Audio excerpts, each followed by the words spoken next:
Oi gente, tudo bem com vocês? Mais um vídeo meu. Perdoem porque esse vídeo deveria ter saído ontem, mas eu estou gravando quinta-feira de manhã. Vou colocar hoje à noite, vocês já devem estar vendo. E domingo não saiu o vídeo porque a Nana esteve num encontro com Deus da nossa igreja. Provavelmente ela vai falar mais disso com vocês. Mas esse domingo vai sair vídeo dela, então também não percam. Estamos tentando nos disciplinar quanto a isso, gente. Acreditem em nós. Uma informação cristã aqui pra vocês. A minha camiseta está escrito Tetelestai. E pra quem não sabe, Tetelestai foi o que Jesus disse na cruz, que significa está consumado. É só pra vocês saberem, caso vocês fiquem olhando o que tá escrito. É isso, tá? Gente, o vídeo de hoje já está aqui no título, vocês viram, mas vou repetir que eu vou falar sobre Deus ser um especialista em transformar tragédias em bênção. O livro básico que eu estou usando para discorrer um pouco sobre este tema é o livro de Ezequiel, capítulo 35. Eu tô lendo também o livro de Ezequiel desde o capítulo 1 no meu devocional de manhã, mas leiam o 35 se vocês quiserem acompanhar, que fala um pouquinho sobre o vale de ossos secos. Eu não sei se na Bíblia de vocês é assim, eu vou mostrar aqui pra vocês na minha Bíblia, que no começo dela, às vezes tem uma mini palavrinha, vou mostrar, né, que foi mais fácil, que fala um pouquinho sobre a pessoa, ou sobre o que o livro vai tratar, ou sobre, por exemplo, quem escreveu o livro, tipo no caso de Salmos, que é Davi, espero não tá errada, né? Mas eu queria falar uma frase aqui pra vocês que tá nesse comecinho, que eu achei muito interessante, tá? Eu vou ler, me perdoe, mas é porque eu não decorei. Que diz assim: Ezequiel sabia que nem sempre podemos compreender os caminhos de Deus, mas podemos conhecê-lo. Podemos também não entender os porquês dos seus planos, mas ele é totalmente confiável.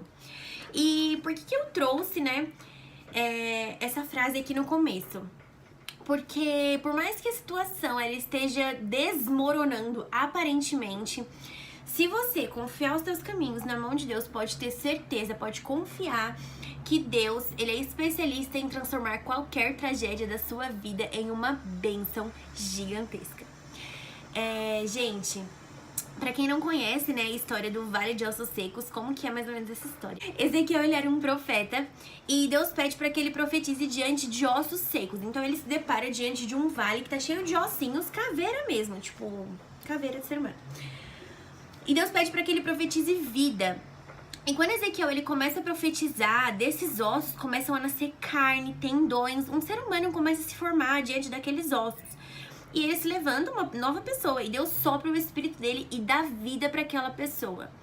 E, gente, tem que imaginar isso. É bizarro, mas acontece. E essa palavra, ela soa como esperança para as nossas vidas, porque quer dizer que não existe nenhuma situação que Deus não possa transformar. Porque às vezes você pensa, mas é o que eu estou passando, Deus não pode mudar. Gente, Deus pode, Deus é Deus, e Ele é o nosso Criador. E nem mesmo a morte é palha para Deus. Nem a morte confronta Deus. Não há nenhuma situação que Deus não possa trazer vida dentro de você. E aí nós estamos num ano, né, esse ano de 2019, que aparentemente está sendo um ano bem destruidor, né, bem caótico, digamos assim. A gente vê na televisão, né, na internet, as notícias de coisas muito ruins que estão acontecendo e muitas vezes nós nos perguntamos, né, onde está Deus? Por que Deus está permitindo que isso aconteça? E essas perguntas, elas são completamente equivocadas, né? A gente não pode perguntar, chega a ser um absurdo, gente, não faça isso. Às vezes a gente faz porque nós somos de natureza humana, né? Quantas vezes eu também já questionei, mas, gente, vamos tentar ser sábios, porque tudo isso que tá acontecendo não é porque Deus permite, é porque lá no comecinho, quando a gente tá na barriga da nossa mãe, provavelmente a gente já aprendeu sobre o livre-arbítrio, né? Desde Gênesis a gente sabe sobre o livre-arbítrio, né? A história de Adão e Eva. E o nosso livre-arbítrio que nos leva a colher esse tipo de consequência. O nosso mundo, né? Ele tá onde ele chegou porque nós, seres humanos, colocamos a mão, né? Onde a gente coloca a mão, praticamente quase a gente estraga, né? Não tô profetizando sobre a sua vida, mas a gente meio que é um pouquinho desastrado, vamos ser sinceros. Eu sou um pouco, confesso. Quando eu tento fazer a minha vontade, eu faço completamente errado. Então é melhor deixar nas mãos de Deus mesmo. E a gente tem que parar pra pensar que a situação onde nós estamos, às vezes, não é porque Deus permitiu que a gente estivesse diante dessa situação, mas essa situação chegou e a gente deve se questionar O que será que eu fiz para que eu tivesse sofrendo essa consequência hoje? Aonde será que eu me coloquei para que eu tivesse sofrendo o que eu estou sofrendo hoje? Ao que será que eu me submeti? Aonde eu permiti que eu fosse, né? E não se preocupe, porque mesmo você tendo feito tudo isso, se a partir de hoje você tomar uma decisão de que você quer mudar essa circunstância sobre a sua vida, descanse e confie a tua vida nas mãos de Deus, porque Ele vai ser especialista em transformar isso que você está passando numa bênção.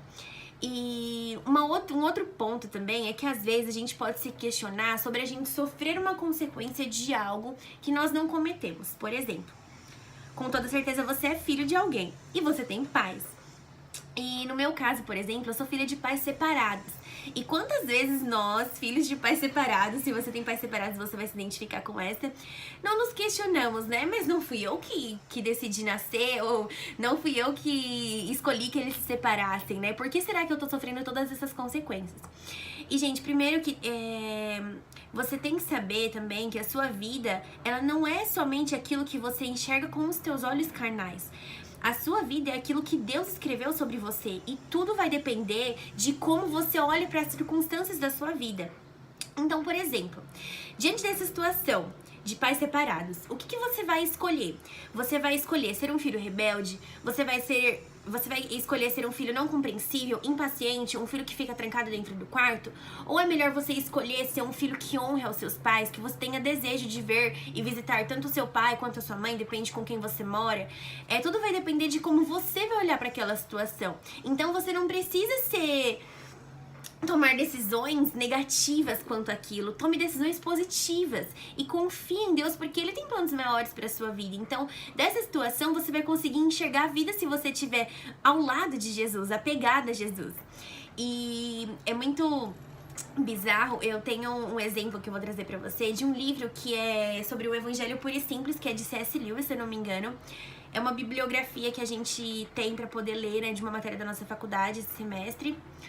E uma amiga minha tava lendo e tava mandando pra mim uns áudios, né, sobre um capítulo, uma parte que ele fala sobre as pessoas questionarem a Deus, né? Se Deus ele realmente é um Deus bom, por que a gente vive coisas tão ruins no nosso dia a dia? Por que o mundo está como está hoje, né? Por que Deus permite que certas coisas aconteçam, tragédias, né? Pessoas inocentes morram. E as pessoas questionam isso e ele fala, né, sobre isso. Se Deus realmente existisse, essas coisas não deveriam acontecer. E ele fala que se Deus não existisse, provavelmente existiria duas forças que seriam o bem e o mal, porque o bem e o mal ele existe. Mas o mais engraçado é que, na verdade, o mal é como se ele não existisse, porque o mal, ele é o bem corrompido. Pensem comigo. Não tem como de uma situação boa, quer dizer, tem como de uma situação boa acontecer uma situação ruim, mas não tem como de uma situação ruim a gente converter em algo bom. Por exemplo, uma mentira. A mentira é algo negativo, não é algo bom. Mas às vezes a nossa intenção é fazer algo bom. Por exemplo, eu vou mentir pra essa pessoa porque eu quero privar ela de que ela sofra, porque, né, eu quero blindar ela. E aí, de algo bom que você tá tentando fazer, você acaba fazendo algo ruim. Então, o bem, ele se corrompe muitas vezes. Mas agora, pega uma situação ruim e tenta convertê-la pro bem. Então, pensa num assassino que matou uma pessoa e tenta fazer isso virar algo bom. Não tem como. E aí, é o mais legal que a gente consegue ver que Deus realmente existe. Porque Deus, ele não é como nós, seres humanos. Nós, seres humanos, tudo que a gente tem ao nosso redor, a gente tenta arranjar uma desculpa, uma lógica, pra que aquilo faça sentido. O ser humano, ele tenta achar soluções pra tudo, né? E Deus, ele não é um ser humano, simplesmente. Deus, ele é Deus. E a gente tem certeza de que Deus existe, porque Deus, ele é o único que é capaz de fazer algo ruim se transformar em algo bom. Então, Deus, quando ele olha para essa situação, por exemplo, do assassino que eu citei, ele pega um assassino e dessa situação, o que ele pode fazer? Ele pode trazer cura pra dentro da família que perdeu o ente querido, que foi morto. Ele pode fazer com que o assassino se arrependa e se converta diante de Deus, depois vire um testemunho também. Deus, ele consegue fazer com que qualquer situação de tragédia se transforme em bênção. Então, se hoje você está passando por uma situação de tragédia na sua vida, entregue nas mãos de Deus e deixe que Ele faça com que essa situação vire uma bênção. Uma vez eu ouvi uma frase e eu quero deixar ela aqui pra vocês, é que Não tem como uma pessoa ser curada se ela não está doente. Então não tem como você transformar essa situação da sua vida ruim pra algo bom se você não deixar Deus tocar na sua vida. É isso. Eu espero que vocês tenham gostado. Até o próximo vídeo e um beijo.